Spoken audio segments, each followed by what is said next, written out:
Hello, good morning and Jai Hind to all of you. आज हम आपको गोलीय दर्पण के बारे में विस्तार पूर्वक बताते हैं। आपको जो प्रकाश का अपवर्तन हमने चैप्टर स्टार्ट किया, उसका दोनों भाग आपने देख लिया बहुत अच्छी तरीके से और समझ भी लिया होगा। उसके आगे हम अब गोलीय दर्पण, कल इसके पिछले वाले वीडियो में हम आपको दर्पण के बारे में बताए थे, प्लस इसके साथ ही प्रकाश के परावर्तन के नियमों को भी बिल्कुल अच्छी तरह से आपको समझाने की कोशिश किए थे। आज हम गोलीय दर्पण के बारे में विथ प्रैक्टिकल आपको बताने जा रहे हैं। ये प्रैक्टिकल आप घर पे भी करके सीख सकते हैं, लेकिन यहाँ भी हम आपको विथ प्रैक्टिकल आपको बताने जा रहे हैं, इसलिए इस वीडियो को आप शुरू से अंत तक ज़रूर देखिए। आपको गोलीय दर्पण के बारे में बिल्कुल अच्छी तरह से समझ में आ जाएगा। चलिए अब हम स्टार्ट करते हैं। गोलीय दर्पण, जिसे इंग्लिश में स्फेरिकल मिरर कहा जाता है। गोलीय दर्पण किसी खोखले गोले का एक भाग होता है जिसकी एक सतह पॉलिशदार रहती है ताकि पृष्ठ से प्रकाश का नियमित परावर्तन हो सके। देखिए, ये जो गोलीय दर्पण होता है, कोई खोखला गोला है। गोला तो समझ रहे हैं, तो खोखला गोला जैसे गेंद है, तो गेंद तो भरंत भी रहता है, पूरा अंदर से भरा हुआ भी रहता है। अब प्लस कुछ प्लास्टिक का गेंद देखते होंगे तो खोखला टाइप के रहता है, अंदर में कुछ भरा हुआ नहीं रहता।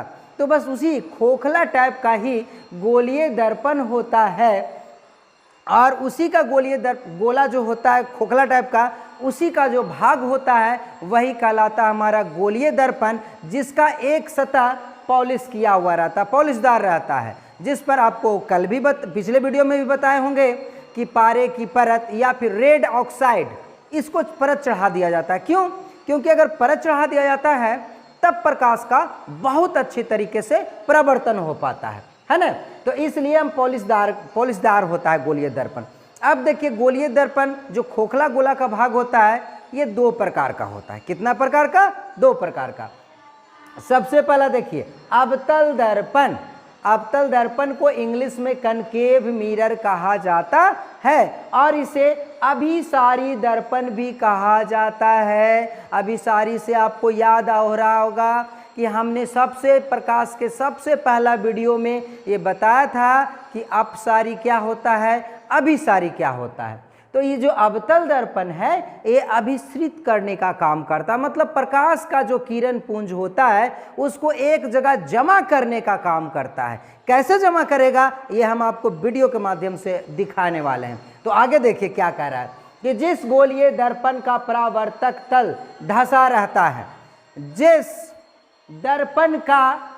गोलीय दर्पण का परावर्तक तल, देखिए ये इसका परावर्तक तल है, ये धंसा हुआ है अंदर से, ये क्या धंसा हुआ है। और देखिए इधर पॉलिश भी किया हुआ रहता है। पॉलिश क्यों किया रहता है? ताकि प्रकाश का इधर से अच्छी तरह से परावर्तन हो सके। तो ये अवतल दर्पण है, ये परावर्तक सतह, ये देखिए धंसा हुआ है। हाँ, तो जिस गोलीय दर्पण का परावर्तक तल धंसा रहता है उसे हम क्या कहते हैं? अवतल दर्पण कहते हैं। उसे क्या कहते हैं? अवतल दर्पण कहते हैं। अब देखिए, इसका अभिसारी दर्पण भी कहते हैं। अभिसारी अभी आपको बताने की कोशिश कर रहे थे कि अभिसारी दर्पण का काम क्या है कि जो किरण पुंज आता है उसको एक जगह एकत्रित करने का काम करता है। तो देखिए अभी हम आपको दिखा रहे हैं। देखिए इस दर्पण पे हम ये लाइट लगा रहे हैं, तो देखिए एक जगह जमा हो रहा है, अभिसरित हो रहा है। ये जो प्रकाश किरण बहुत सारा, देखिए आपको ऐसे नहीं क्लियर पता चल रहा होगा, ये देखिए आप बोर्ड पे ध्यान से देखिए, ये देखिए जमा होने का काम कर रहा है। तो जितना भी प्रकाश किरण इस पर जा रहा है उसको अभिसरित कर दे रहा है, एक जगह जमा कर दे रहा जा रहा है, इसलिए इसे हम क्या कहते हैं? अभिसारी दर्पण। ठीक है, ध्यान से देखिए, जिस गोलीय दर्पण का परावर्तक तल धंसा रहता, देखिए इसका परावर्तक तल धंसा हुआ है, परावर्तक तल, इसे गोलीय अवतल दर्पण कहेंगे। प्लस ये इसे अभिसारी दर्पण कहा जाता है। क्यों? क्योंकि देखिए प्रकाश की किरण को एक जगह क्या कर रहा है? अभिसरित कर दे रहा है, जमा कर दे रहा है, इसलिए इसे क्या कहते हैं? अभिसारी दर्पण भी कहते हैं। अब देखिए, इस दर्पण का जो वक्रता केंद्र होता है, इस दर्पण का जो वक्रता केंद्र होता है, ये क्या होता है? आप देख सकते हैं, सी परावर्तक सतह के सामने होता है।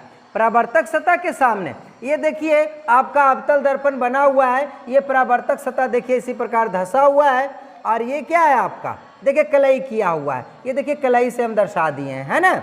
अब देखिए इस दर्पण का वक्रता केंद्र को हम C से सूचित करते हैं। और जो C है परावर्तक सतह के सामने होता है। ये देखिए परावर्तक सतह है, इसके सामने ये वक्रता केंद्र क्या है, C है। यहाँ पे देख रहे हैं वक्रता केंद्र C। इसमें और भी बहुत कुछ है, ये हम आगे बताते हैं। ठीक, अब देखिए ये अवतल दर्पण का उपयोग क्या क्या चीज़ में होता है। अवतल दर्पण का उपयोग दाढ़ी बनाने में होता है। जो बड़ा फोकस दूरी वाला अवतल दर्पण होता है उसका उपयोग हम किस चीज़ में करते हैं, दाढ़ी बनाने में। डेट्स भाई इसका उपयोग हम सैलून में करते हैं।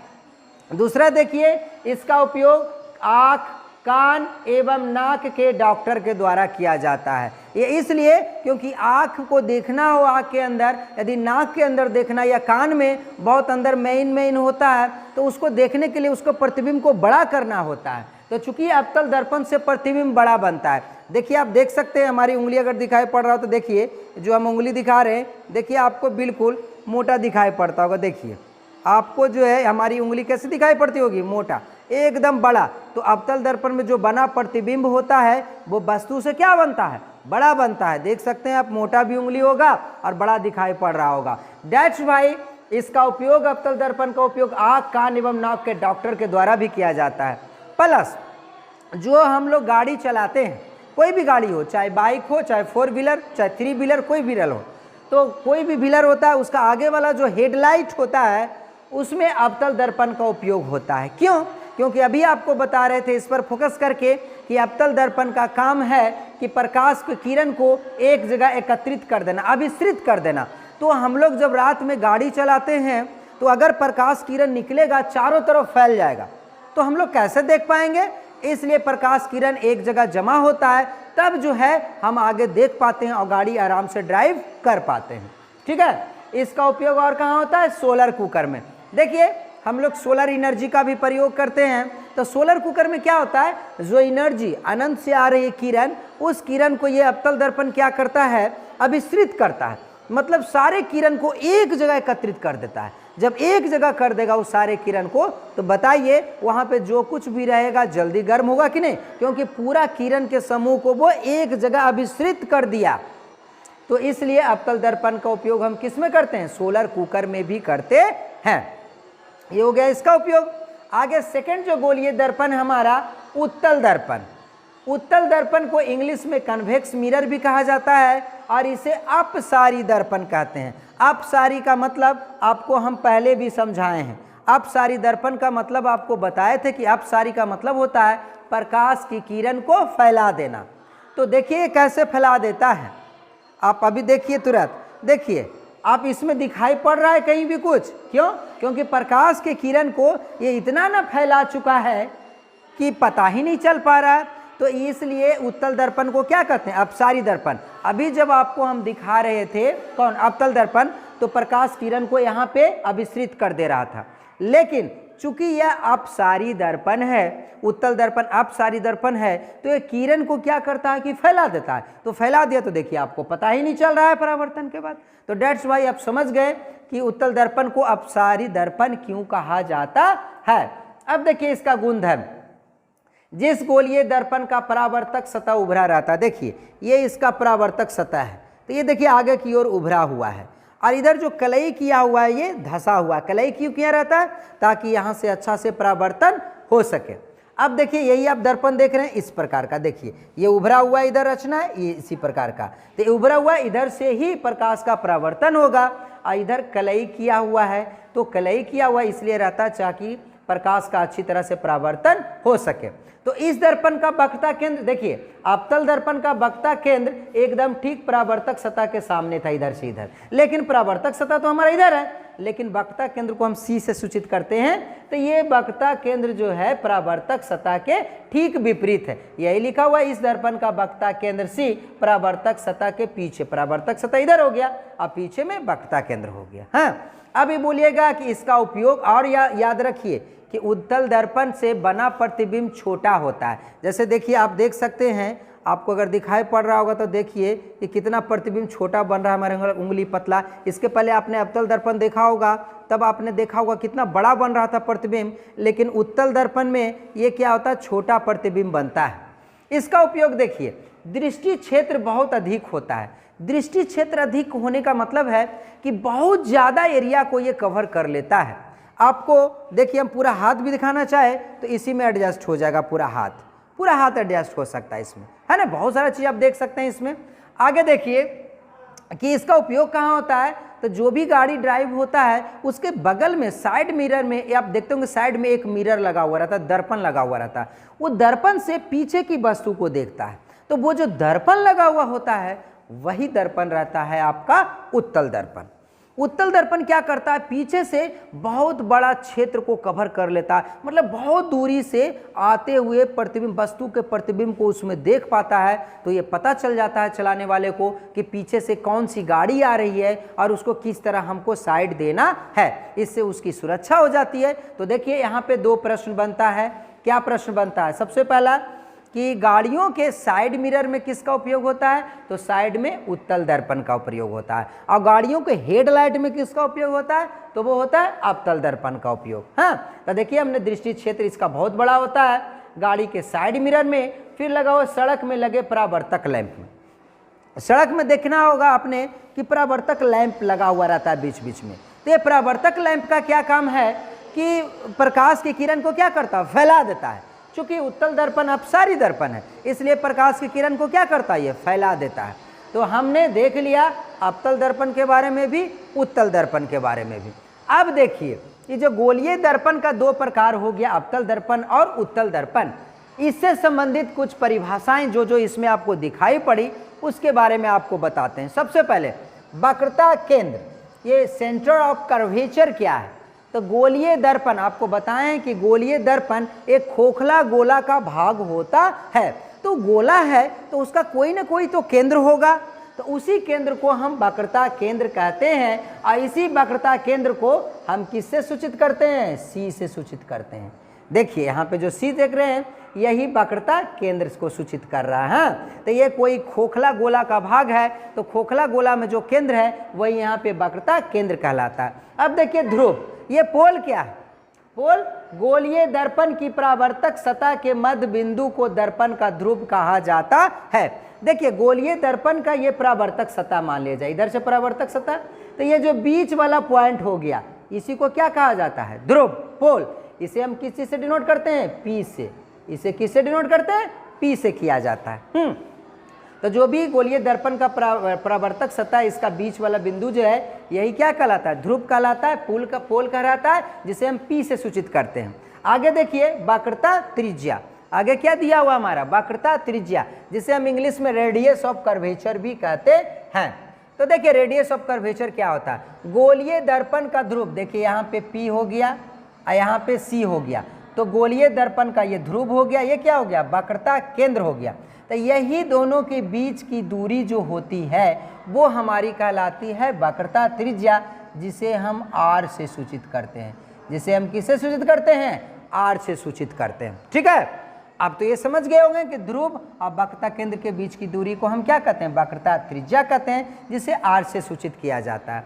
आगे देखिए प्रधान अक्ष, ये जो हमारा ये ध्रुव है बीच वाला पॉइंट, और ये वक्रता केंद्र, तो इससे होते हुए जो रेखा गुजर जाती है काल्पनिक सरल रेखा, क्योंकि ये तो हम कल्पना ही कर सकते हैं कि एक सरल रेखा गुजरी है, तो काल्पनिक ये जो रेखा होती है यही हमारी कहलाती है प्रिंसिपल एक्सिस, या फिर इसी को हम प्रधान अक्ष भी कहते हैं।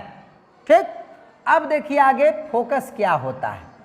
तो देखिए गोलीय दर्पण का जो परावर्तक सतह है, तो ये प्रधान अक्ष हो गया, इसके समानांतर किरण आ रही है, इसके समानांतर क्या आ रही है, किरण आ रही है। और किरण आने के बाद आप देख रहे हैं कि प्रधान अक्ष पर ये देखिए अपसृत हो जाती है, अभिसृत आती है, देखिए यहाँ पे आके अपसृत हो गई। ये तो वक्रता केंद्र के पास गया, यहाँ नहीं, देखिए यहाँ आया, तो यहाँ आने के बाद ये जो परावर्तन होता है, परावर्तन के बाद कहाँ आ जाता है, फोकस बिंदु पर। देखिए यहाँ भी परावर्तन के बाद जो देखिए आया है, प्रकाश की किरण आया प्रधान अक्ष के समानांतर, और ये किस बिंदु पर हो गया, ये इस बिंदु पर आ रहा है। अब इस बिंदु पर या तो आके जमा हो जाएगा, चूंकि अवतल दर्पण है तो यहाँ आके क्या होता है, अभिसृत होता है, जमा होता है, या फिर यहाँ से क्या होगा, फैलते हुए नजर आएगा, निकलते हुए नजर आएगा। तो इसी बिंदु को हम क्या कहते हैं, फोकस बिंदु कहते हैं। फोकस कहते हैं। और फोकस को किससे डिनोट किया जाता है? एफ से। किससे डिनोट किया जाता है? एफ, कैपिटल एफ से। ठीक। लास्ट जो इसमें आपको समझना है फोकस दूरी, जिसे फोकल लेंथ कहते हैं। तो ये जो ध्रुव हुआ और ये फोकस बिंदु हुआ, इसी के बीच की दूरी को ही फोकस दूरी या फोकसांतर कहा जाता है। ध्यान दीजिए, ये जो फोकस हुआ, ये ध्रुव हुआ, ये बीच वाला पॉइंट, और ये फोकस बिंदु हुआ, इसके बीच की दूरी को क्या कहा जाता है? फोकस दूरी कहा जाता है। और इसे हम स्मॉल एफ से सूचित करते हैं। इसे हम किससे सूचित करते हैं? ये दोनों के बीच की दूरी को एफ से। तो अब आप समझ गए होंगे बिल्कुल। फिर ध्यान से समझिए, ये जो गोलीय दर्पण है, तो परावर्तक सतह का बीच वाला पॉइंट ध्रुव कहलाता है, पी कहलाता है। ये जो जिस खोखले का भाग होता है दर्पण, उसका केंद्र इसका वक्रता केंद्र कहलाता है। ये जो ध्रुव हो गया, ये वक्रता केंद्र है। इसके बीच की दूरी को हम वक्रता त्रिज्या कहते हैं, जिसे आर से डिनोट करते हैं। अब देखिए, ध्रुव और वक्रता केंद्र से होते हुए जो रेखा गुजर जाती है, इसे प्रधान अक्ष कहा जाता है। और प्रधान अक्ष के समानांतर जो रेखा आती है और उसके बाद जिस बिंदु पर मिलती है या फिर मिलती हुई यहाँ से निकलती हुई नजर आती है, इस बिंदु को फोकस कहा जाता है। इसे हम कैपिटल एफ से डिनोट करते हैं। और फोकस दूरी, तो ध्रुव और फोकस बिंदु के बीच की दूरी को हम कहते हैं फोकस दूरी, जिसे स्मॉल एफ से सूचित करते हैं। अब देखिए, ये जो आर आप देख रहे हैं, अर्थात वक्रता त्रिज्या, और ये स्मॉल एफ फोकस दूरी, ये दोनों के बीच में एक संबंध है। और याद रखिए, ये दोनों के बीच में जो संबंध है, इससे हमेशा परीक्षा में क्वेश्चन आता ही आता है। साथ ही साथ इस पर आधारित बहुत सारे ऑब्जेक्टिव क्वेश्चन भी हमारे परीक्षा में आता है, बोर्ड एग्जाम में आता है, कंपटीशन एग्जाम में आता है।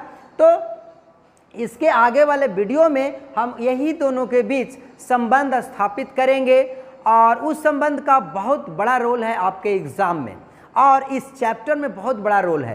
तो हमारे आगे आने वाला वीडियो भी आपके मोबाइल पर तुरंत पहुँचे, तो हमारे वीडियो के नीचे जो यूट्यूब चैनल है, उसके नीचे लाल रंग का सब्सक्राइब बटन है, उसको दबाना ना भूलें। साथ ही साथ इसे लाइक और शेयर करना भी ना भूलें। आज के लिए इतना ही। आपको हमको पता है कि आपको अच्छी तरह से समझ में आ गया होगा। आप इसे नोट भी कर सकते हैं वीडियो पॉज करके। आज के लिए इतना ही। धन्यवाद। जय हिंद।